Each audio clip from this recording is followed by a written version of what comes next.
আসতে পারো, আমি নবী তাকে জান্নাতের ঘোষণা দিয়ে দিলাম। আবু বকর বলেন, হুজুর আমি আপনার বেলালকে কৃতদাস থেকে আজাদ করে নিয়ে আসবো। সেই দিনে 40,000 দিরহাম দিয়ে হযরত বেলালকে কিনে আনা হলো। হযরত বেলালকে আজাদ করে দিয়ে বলেন, বেলাল যাও, আমি আবু বকর তোমাকে আল্লাহর জন্য মুক্ত করে দিলাম। হযরত বেলাল মুক্ত হয়ে গেলেন। নবীজি মক্কায় থাকতে পারলেন না। আপনারা জানেন সেই লম্বা ঘটনা, অনেক বড় লম্বা ঘটনা। মক্কা থেকে কাফেররা নবীজিকে অত্যাচার বাড়িয়ে দিল। সহ্যের সীমা চলে যাওয়ার পরে আল্লাহ বলেন, হাবিব আপনি হিজরত করে চলে যান।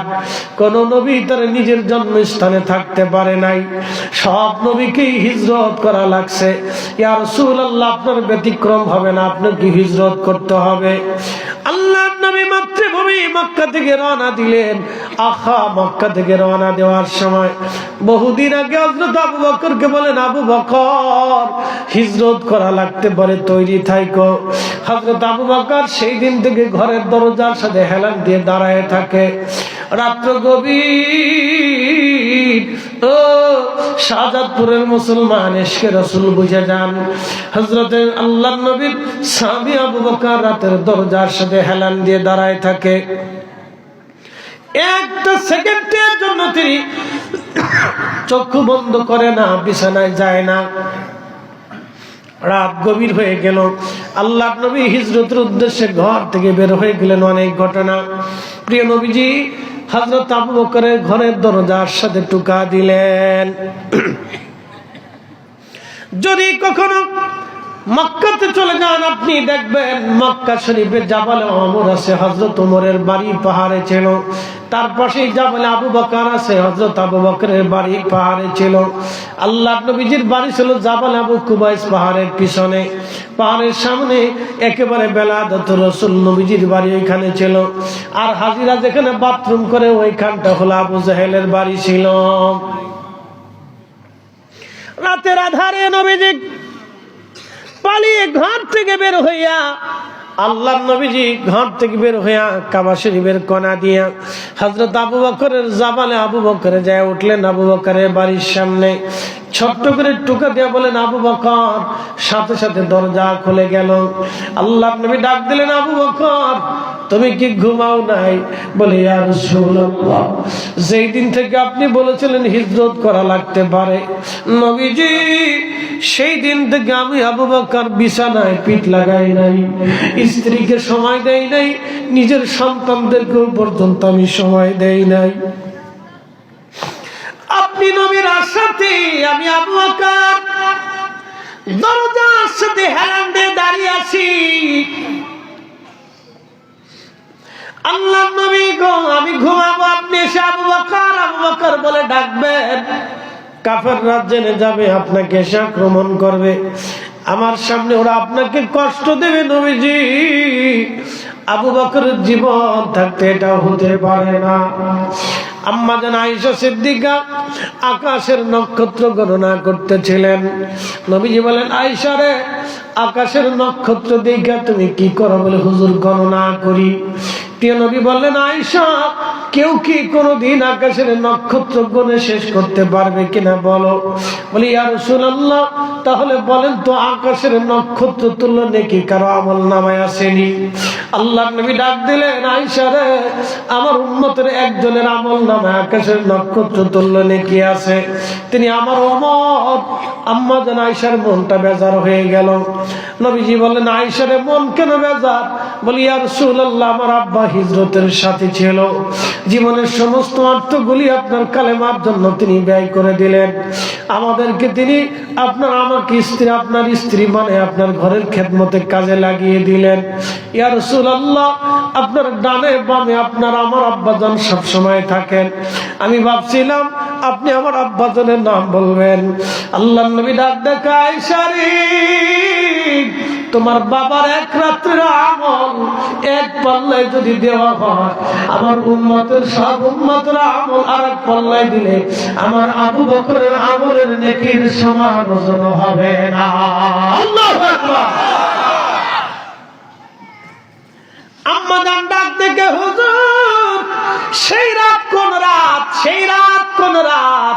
নবীজি ডাক দিলেন, আয়েশা রে, সেই রাতটাই হিজরতের রাত। সবাই যখন ঘুমায় আমার আবু বকর দাঁড়িয়েছিল। ওই রাতের প্রেম মহব্বতের আমলখানা আল্লাহর কাছে এত বেশি পছন্দ হয়েছে। আমার আবু বকরের আমল নামায় আল্লাহ এত পরিমাণে প্রতিদান দিয়েছে, এত পরিমাণে নেকি দিয়েছে। আমার তামাম উম্মতের আমল নামায় এত নেকি দিলেও আবু বকরের একমাত্র নেকি ওজনের সমান হবে না। জোরে বলেন মারহাবা। রসুল প্রেম, নবীর জন্য তিনি দাঁড়িয়েছিলেন, রসুল আসবে। একসাথে বলেন আল্লাহু আকবার। আবু বকর জানতেন নবী মানলে আল্লাহ মানা হয়, নবী পাইলে আল্লাহ পাওয়া হয়ে যায়। এই জন্য আল্লাহ কোরআনে জবাব দিয়ে দিলেন, হে আমার বান্দারা শুনে নাও, কুল হুজুর আপনি উম্মতকে জানাই দেন, ইন কুনতুম তুহিব্বুনাল্লাহ, আমি আল্লাহকে কেউ যদি ভালোবাসতে চায়, ফাত্তাবিউনি, সেজন্য আপনি নবীর ইত্তেবা করে আপনাকে ভালোবাসে। নবীজির মহব্বত দুই ধরনের, একটা মহব্বতের নাম হলো মহব্বতে সিফাতি। আমি পাগড়ি পরেছি, রসুল পরেছেন বিদায় আমি পাগড়ি পরলাম। নবী দাড়ি রেখেছেন বিদায় আমি দাড়ি রাখলাম। নবীজি জুব্বা গায়ে দিয়েছিলেন বিদায় আমি গায়ে দিলাম। নবীজি ডান হাতে খানা খাইছেন বিদায় আমি ডান হাতে খাবার খাইলাম। নবীজি দস্তরখানা বিছাইছেন বিদায় আমি দস্তরখানা বিছাইলাম। নবীজি 5 আঙ্গুল দিয়ে খাবার খেয়েছেন বিদায় খাইলাম। নবীজি আঙ্গুল চেটে চেটে হাত পরিষ্কার করেছেন বিদায় করলাম। নবীজি বাসন পরিষ্কার করে খেয়েছেন বিদায় খাইলাম। আল্লাহ নবীজি মেহমান নিয়ে খাবার খাইতেন বিদায় আমি মেহমান নিয়ে খাবার খাই। আল্লাহ রসুলের এই সুন্নত গুলি দেখে দেখে পালন করার নাম হলো মহাব্বতে সিফাতি, গুনাহবলীর প্রতি মহব্বত করা। আর আরেকটা মহব্বতের নাম মহব্বতের জাতি, কলিজার ভিতর থেকে নবীকে ভালোবাসা। হযরতে বেলাল কলিজার ভিতর থেকে নবীকে ভালোবাসতেন, হযরতে আবু বকর কলিজার ভিতর থেকে নবীকে ভালোবাসতেন, হযরত ওয়াসিল কারনি কলিজার ভিতর থেকে নবীকে ভালোবাসতেন। নবীর দরবারে যত সাহাবী ছিলেন কলিজার ভিতর থেকে নবীকে ভালোবাসতেন। একবার জোরে বলা যাবে কি মারহাবা। আল্লাহুম্মা সাল্লি আলা সাইয়্যিদিনা মাওলানা মুহাম্মদ ওয়া আলা আলি সাইয়্যিদিনা মাওলানা মুহাম্মদ। হে রাসূল তোমায় ভালোবাসি, অন্তরে শুধু মুখে নয়, জান্নাতের আশায় নয় হে রাসূল, জাহান্নাম কেউ ডরি না। তোমায় পাওয়ার আশায়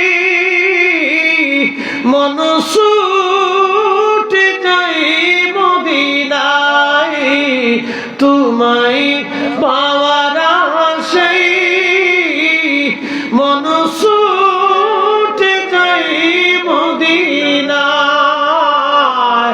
এ আশিক দিদার দাও না, আর দূরে থাকিও না। এ আশিক দিদার দাও না, আর দূরে থাকিও না। হে রাসূল তোমায় ভালোবাসি, অন্তরে শুধু মুখে নয়, জান্নাতের আশায় নয় হে রাসূল, জাহান্নাম কেউ ডরি না। আল্লাহুম্মা সাল্লি আলা সাইয়্যিদিনা মাওলানা মুহাম্মদ ওয়া আলা সাইয়্যিদিনা মাওলানা মুহাম্মদ। কষ্ট হচ্ছে আপনাদের? আলোচনা একেবারে বেশি লম্বা করব না, খুব মনোযোগ দিবেন। হযরত আবু বকর সিদ্দিক রাদিয়াল্লাহু আনহু হিজরতের রাতে তিনি পাশ করলেন। আরো অনেক লম্বা ওয়াজ, হিজরতের অনেক বড় ওয়াজ, আমি এদিকে যাব না। প্রত্যেকজন সাহাবীর কোনো না কোনো মাধ্যম দিয়া আমার রসুলকে তিনারা মহাব্বত করেছিলেন, কিন্তু আবু বকরের মহাব্বত ছিল একেবারে ভিন্ন রকম। আম্মা জান আয়েশার বয়স 5। সুবহানাল্লাহ কোন? কত বছর? আচ্ছা বলেন তো, আপনার 5 বছরের মেয়েটা 50 ঊর্ধ্ব কোন লোকের কাছে কি আপনি বিয়ে দেবেন? 1000 কোটি টাকার মালিক হলো এটি হয় নাকি? এটা পাগলের কথা নাকি? কেউ আমার মেয়ের জীবন নষ্ট করব? 5 বছরের একটা ছোট্ট মেয়ের ব্যাপারে হযরত আবু বকর এসে বলেন, ইয়া রাসূলুল্লাহ, আপনি আমার আয়েশাকে বিবাহ করেন। নবীজি বলেন, আবু বকর বলো কি? সে তো একেবারে ছোট। নবীজিকে আম্মা হযরত আবু বকর বলেন, ইয়া রাসূলুল্লাহ, ছোট বড় বুঝি না, আপনি আমার আয়েশাকে বিবাহ করে স্ত্রী বানাবেন, এজন্যই বানাবেন আমি আবু বকর চাই আপনার সাথে আমার আত্মীয়তা হোক। আস্তে হয়ে গেল না? জোরে বলেন। আপনার সাথে আমার আত্মীয়তা হোক, এই জন্য চাই আপনার আমার মেয়েটাকে আপনি স্ত্রী হিসেবে কবুল করে নেন।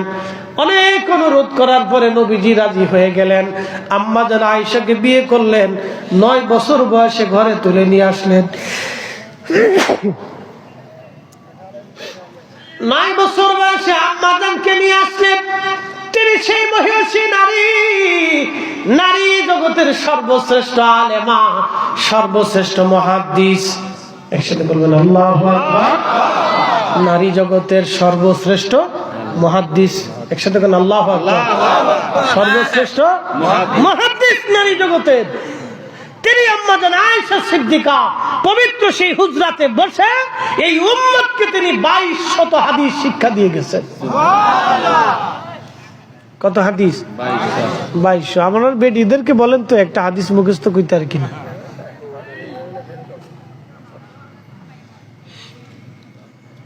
শুনে যাবেন হে মুসলমানেরা, ভালো করে শুনে যাবেন। আম্মা জান আয়েশা সিদ্দিকা রাদিয়াল্লাহু আনহা তাহেরা তৈয়ব পবিত্র সতী সাধবী নারী, আমাদের মা। আমাদের কি মা? খুব মনোযোগ দেন। হযরত আবু বকর এইভাবে নবীকে ভালোবাসলেন যে আমি অর্থ দিয়ে নবীর খেদমত করলাম, মাল দিয়ে খেদমত করলাম, নিজের জান দিয়ে খেদমত করলাম, নিজের পরিশ্রম দিয়ে খেদমত করলাম। এবার আমার সন্তানটাকে নবীর স্ত্রী বানাইয়া দিয়া তার ঘরেরও খেদমত আমি আদায় করলাম। এটার নাম ভালোবাসা, মোহাব্বতে জাতি, মোহাব্বতে জাতি, মোহাব্বতে জাতি। আল্লাহ বলেন, কুল, হুজুর আপনি বলে দেন, ইন কুনতুম তুহিব্বুনাল্লাহ ফাত্তাবিউনি ইউহিব্বুকুমুল্লাহ। যে যাহারে ভালোবাসে সে তো কভু ভুলে না। রসুল তোমায় ভালোবাসে, মওলা তোমায় ভালোবাসে, তুমি তারে ভুইলো না। যে যাহারে ভালোবাসে সে তো কভু ভুলে না।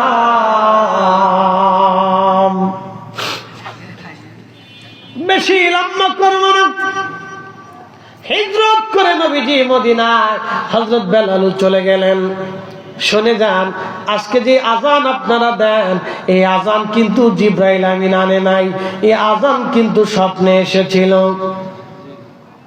কেমনে এসেছে? নবীজি ঘুমিয়ে আছেন, রাত্রিবেলা আল্লাহ নবীজিকে স্বপ্নে এলোহি করলেন। নবীদের স্বপ্ন ওহী, আল্লাহ ওহী করলেন। নবীজির কালব মুবারক আল্লাহ স্বপ্নে আজান ঢেলে দিলেন। ভালো করে আজকে একটা চমৎকার জিনিস আপনারা শুনে যান। আজান হয় কয়বার? জোরে বলেন। বুঝাইতেছি আপনাদেরকে, আজান কয়বার? আচ্ছা, সব সারা পৃথিবীর মাগরিব কি এক সময় হয়? এই বুঝে গেলেন। সারা পৃথিবীর জোহর কি এক সময় হয়? সারা পৃথিবীর আসর কি এক সময় হয়? সারা পৃথিবীর এশা কি এক সময় হয়? ঢাকাতে যখন আজান হয় 3 মিনিট 2 মিনিট পরে সিরাজগঞ্জে আজান হয়, ঠাকুরগাঁয় 5 মিনিট পরে আজান হয়, কলকাতায় আরো পরে আজান হয়। যত পশ্চিমে যাবেন তত মাগরিবের সময় ধীরে ধীরে 1 মিনিট 2 মিনিট করে চলতে থাকে, কমতে থাকে, যেতে থাকে, যেতে থাকে। তার অর্থ কি জানেননি? সূর্য যত যায় আজান তত চালু হয়। তার মানে 1টা মিনিটও আজান থেকে পৃথিবী মুক্ত থাকে না। আল্লাহু আকবার। কয় সেকেন্ড? 1 সেকেন্ড টু না। আল্লাহু আকবার। আল্লাহ 1 সেকেন্ডের জন্য পৃথিবী আজান মুক্ত থাকে না। আর 1 সেকেন্ডের জন্য আল্লাহ জিকির বন্ধ থাকে না। 1 সেকেন্ডের জন্য খোদার জিকির বন্ধ থাকে না।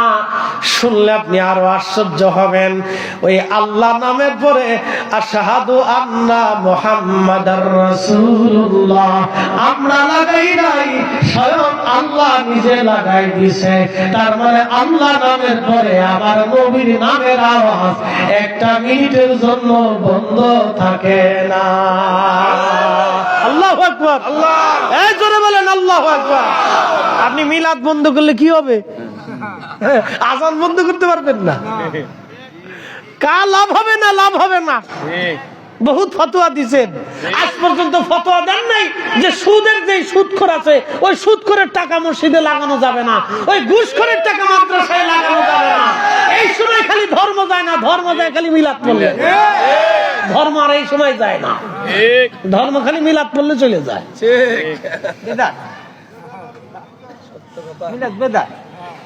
বেদাত বেটা হারাম খাইতেছে তো চিন্তা নাই, ও বেদাত নিয়ে করে দিচ্ছে। আমি মিলাদ মালয়েশিয়ার সেই মালাক্কা সাগরের ভিতরে ছোট্ট দ্বীপের ভিতরে মিলাদ পেয়েছি। আল্লাহু আকবার। সাগরের সেই ছোট্ট দ্বীপের ভিতরে মিলাদ পেয়েছি। হুজুর মহিউদ্দিন আব্দুল কাদের জিলানী রাহমাতুল্লাহ আলাইহির কলিজার টুকরা সন্তান সুলতানুল আরিফিন ইসমাইল বুগদাদি রাহমাতুল্লাহ আলাইহির মাজার ওইখানে 900 বছর আগে সাগরের ওইখানে এসে কালেমার দাওয়াত দিয়েছিলেন। ইন্দোনেশিয়া, ব্রুনাই, ফিলিপাইন্স, মালয়েশিয়ার ইন্দো প্যাসিফিক দ্বীপ অঞ্চলগুলিতে জাহাজে চড়ে চড়ে চড়ে চড়ে ঘুরে ঘুরে এই মহান আল্লাহর ওলি কালেমার দাওয়াত দিয়েছিলেন। একসাথে বলবেন না মারহাবা। ওনার মাজারের মসজিদে জিয়ারতে গেলাম, তো নামাজ পড়তে যাওয়ার পরে জোহরের আজান হবে। আজানের আগে দেখি 10 মিনিট পর্যন্ত মুয়াজ্জিন সাহেব দুরূদ শরীফ পড়লেন, কোরআন তেলাওয়াত করলেন। খালি ধর্ম বাংলাদেশ থেকে চলে যায় না, ধর্ম খালি বাংলাদেশ থেকে চলে যায়। কিন্তু সুদ খারে যখন মসজিদে এসে টাকা দেয় তখন নারে তাকবীর, আল্লাহু আকবার, লিল্লাহি তাকবীর, আল্লাহু আকবার। আমার ভাই 1 লক্ষ টাকা দিয়েছে, আল্লাহ তার বাপের বেহেশতে পাঠাও, চাচার বেহেশতে পাঠাও, বউরে বেহেশতে পাঠাও, ওরে বেহেশতের ফেরদাউস 8টা জান্নাতের দিয়ে দাও। এবারে তো বিরাট খুশি যে আমি সুদের টাকা দিয়ে জান্নাত পেয়ে গেছি। আমার হুজুর সাহেব বলেন, বুঝতে পারছেন? খালি ধর্ম মিলাদ পুলিশ চলে যায়, সুদের টাকা মসজিদে নিলে আর ধর্ম যায় না।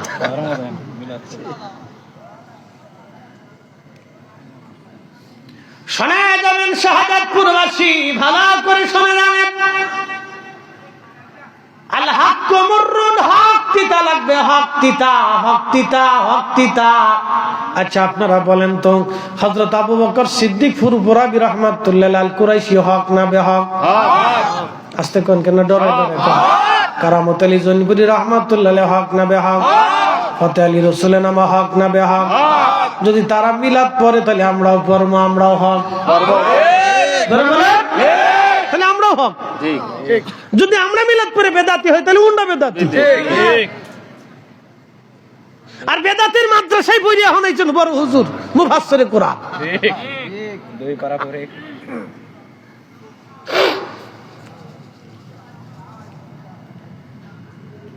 শোনা যাবেন শাহাদাতপুরবাসী আশিকে রাসূল হযরত বেলাল রাদিয়াল্লাহু তাআলা আনহু, তিনি আজান এসে গেল, আল্লাহ আল্লাহ। নবীজি বললেন সাহাবীরা, আজকে রাত্রে স্বপ্নে আল্লাহ আজান পাঠিয়েছেন। খ্রিস্টানরা ঘন্টা পিটায়, ইহুদিরাও এক বিশেষ মাধ্যম দিয়ে তারা মানুষকে আল্লাহ নামাজের জন্য ডাকে। কিন্তু আমার সেটা হবে না, আমার হবে আজান। কি শব্দ বলা হবে? আল্লাহ আমাকে ওহী করেছেন, তোমরা দেখো আমার বেলাল কোন জায়গা আছে। লাব্বাইক ইয়া রাসূলুল্লাহ, নবীজি আমি উপস্থিত আছি। বেলাল রে, যাও তুমি আজানের বাক্যগুলি শিখে নাও। আমার সাহাবীরা আমার বেলালকে আজানের বাক্যগুলি শিখিয়ে দাও। আজকে থেকে আমার মসজিদের মুয়াজ্জিন হবে আমার বেলাল, আল্লাহর পছন্দের মুয়াজ্জিন। চিৎকার করে বলেন আল্লাহু আকবার। বলেন হযরত বেলাল যে মুয়াজ্জিন হইলেন শিক্ষা দিয়া না সৌন্দর্য দিয়া না ভালোবাসা দিয়া, তাকওয়া দিয়ে বেলাল মুয়াজ্জিন হয়ে গেলেন। কারণ ওনার চেহারা ছিল আবিসিনীয়। বর্তমান ইথিওপিয়া, ঘানা, কেনিয়া এই অঞ্চলের মানুষ দেখবেন কালা তো কালা, আন্তর্জাতিক খ্যাতি সম্পন্ন কালা। শুধু কালা না, ওই ক্যামেরা যেমন কালা, ওদের চেহারা ওই রকম কালা, চিক চিক চিক চিক করে। কালার মধ্যে লাইট মারলে কালার থেকে আলো প্রতিধ্বনিত হয়, প্রতিবিম্ব হয়, এটার নাম কালা। খুবই কালা, এমন কালার কালার। নাকের কোনো ঢক নাই, কানের কোনো ঢক নাই, চোখের ঢক নাই, ঠোঁটেরও ঢক নাই, চেহারার কোনো পদ নাই, এক একটা এক পদের। এই দেশের মানুষ ছিলেন হযরত বেলাল, চেহারা দেখে মুয়াজ্জিন হয় নাই, তার ওই লেখাপড়া দেখেও মুয়াজ্জিন হয় নাই। কারণ আমাদের দেশের ইমামতির চাকরি যখন নিতে যায় তখন মুসল্লিরা পরীক্ষা নেয়। বাপরে বাপ, কতজনে কত কিছু জিগায়। হুজুর বিয়ে করছেন কয়না, পোলাপান আছে কয়না, বাপ কি করে, মা কি করে, আপনি কি করতেন, ঠিক মতো নামাজ পড়াইতে পারবেন কিনা, একটু কেরাত কন দেখি, কণ্ঠ কেমন, এমন যাচাই বাছাই করে ইমাম সাহেবের জান শেষ করে ফেলাই দেয়। এক মসজিদের ইমামতির জন্য 50 জন রায় না, তারপরে পরীক্ষা নিরীক্ষা করে তারপরে ইমামতির চাকরি দেয়। আপনারা ইমামতির চাকরি নেওয়ার আগে এত পরীক্ষা নিরীক্ষা করলেন, কিন্তু নির্বাচনের ভোট দেওয়ার আগে পরীক্ষা নিরীক্ষা করেন নাই। মাত্র 500 টাকায় মেয়ে দিয়েছেন ধাপে ধাপে ধাপে ধাপে। এই জন্য কপালের কোনো পরিবর্তন নাই, কপালের কোনো পরিবর্তন নাই। 500 টাকা দিলে ধাপ ধাপ ধাপ ধাপ ধাপ। এই চরিত্র চেঞ্জ করতে হবে আমাদের। কি কথা কর না কেন?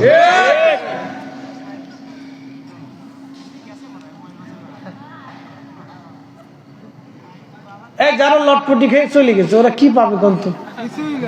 সকালবেলা শুধু বাথরুমটাই করবে, এছাড়া আর কিচ্ছু নেই। আরে কপাল পোড়া, বদনসিব, ও আসলো কিন্তু ঘুরে চলে গেল, বুঝলো না, বসতেও পারলো না। বলে আলোচনার দিকে চলে যাচ্ছি। ও মুসলমান, ভালো করে শুনে যাবেন। হযরত বেলালকে আযানের বাক্য শেখানো হলো। 5 ওয়াক্ত আযান দেন বেলাল। আল্লাহু আকবার। আযানের ফজিলত এত কঠিন ছিল, আযান দেওয়ার সাথে সাথে সব সাহাবীরা ঘর থেকে বের হয়ে চলে আসতো। হৃদয়ের গভীর থেকে টেনে টেনে সাহাবীদেরকে নিয়ে আসা হতো। নবীজি নামাজে দাঁড়াইতেন, সাহাবীরা নবীজির পিছনে নামাজ পড়তেন। বেলাল মুয়াজ্জিন, ইমাম হলো রাহমাতুল লিল আলামিন। মুসল্লি সাহাবীরা মসজিদে নববী, যেমন দামি ইমাম তেমন দামি মুয়াজ্জিন, তেমন দামি মুসল্লি তেমন দামি মসজিদ। আমার রাসূলের চাইতে পৃথিবীতে এত দামি ইমাম আর কখনো আসবে না, পৃথিবীতে এত দামি ইমাম আর আসবে না। কথা কর না কেন? ঠিক না? পৃথিবীতে এত দামি মুসল্লি সাহাবীদের চাইতে আর কেউ হবে না। হবে? সাহাবীদের চাইতে এত দামি মুসল্লি আর কেউ হবে না। ভাইজান আমার, খুব মনোযোগ দিয়ে শুনে যাবেন। আশিক রাসূল হযরত বেলাল রাদিয়াল্লাহু আনহু হেঁটে হেঁটে হেঁটে হেঁটে আল্লাহ বহু দূর দূরান্ত থেকে এসে তিনি মসজিদে নববীতে আযান দিতেন। আল্লাহর নবী ইমাম মুয়াজ্জিন হযরতে বেলাল, এইভাবে দীর্ঘদিন আযান চলল, দীর্ঘদিন। মহব্বতের সম্পর্কে এত গভীর, আযান দিলেই নবীজি নামাজে আসতেন। হযরত বেলাল সবার সামনে সবার আগে থাকতেন। মহব্বত এত বেশি হলো, কারাবাতের কারণে মহাব্বত বাড়ে। কারাবাত মানে নৈকট্য, একজন আরেকজনকে দেখলে কারাবাত হয়, নৈকট্য হয়, কারাবাত হয়, নৈকট্য হয়। ও শাহজাদপুরবাসী ভালো করে শুনে যাবেন, হযরত বেলাল রাদিয়াল্লাহু আনহু আযান দিলেন।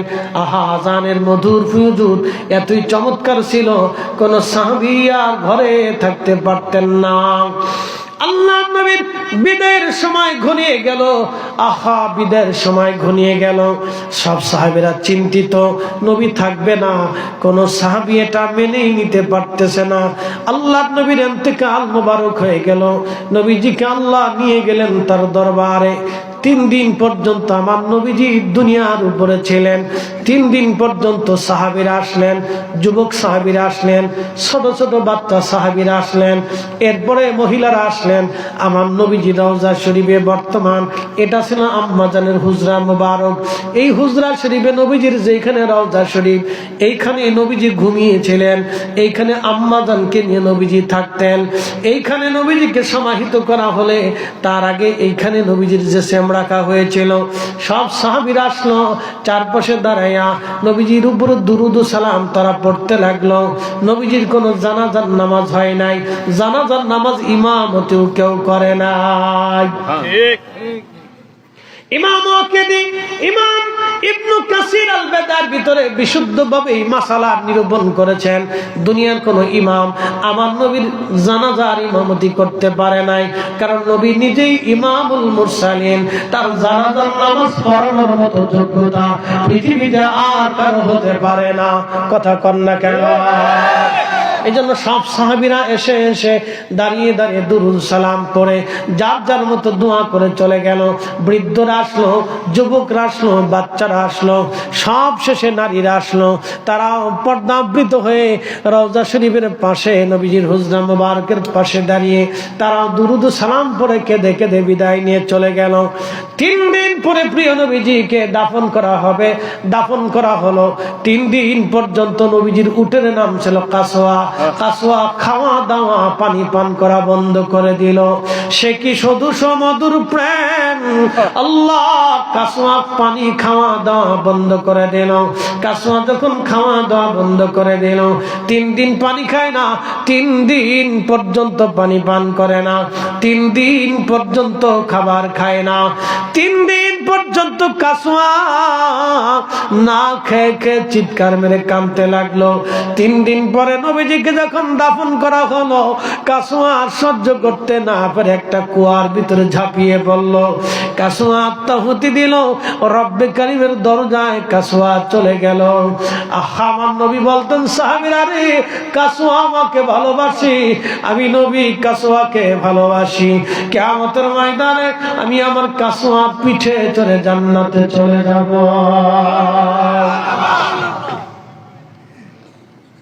আল্লাহ নবী রহমতের নবীর ভালোবাসা হযরত বেলাল পাগল পারা হয়ে গেল। হযরত ওমর পাগল পারা হয়ে তলোয়ার বার করে বলল, শোনো মক্কাবাসী, মদিনাবাসী, যদি বলো রাসূল নাই, তোমাদের দেহ থেকে গর্দান আলাদা করে ফেলবো। হযরত আবু বকর হাত ধরে বলল, ওরে আবু বকর, ওমর এইভাবে পাগলামি করো না। আল্লাহ তাকে নিয়ে চলে গেছেন, তিনি মৃত্যু গ্রহণ করেছেন, এটা সত্য, কিন্তু রওজা শরীফে নবীজিকে আবার আল্লাহ ফেরত দিয়েছেন। তিনি হায়াতুন নবী, রওজা শরীফের ভিতরে তিনি জিন্দা আছেন, এটাও সত্য। একবার জোরে বলা যাবে কি আল্লাহু আকবার? আল্লাহ রাসূল বলেন, আল আম্বিয়া ওয়াহিয়াউন ফি কুবুরিহিম ইউসাল্লুন। মুসনাদ আবু ইয়াল আল মুসাল্লি কিতাব আমার ঘরে আছে।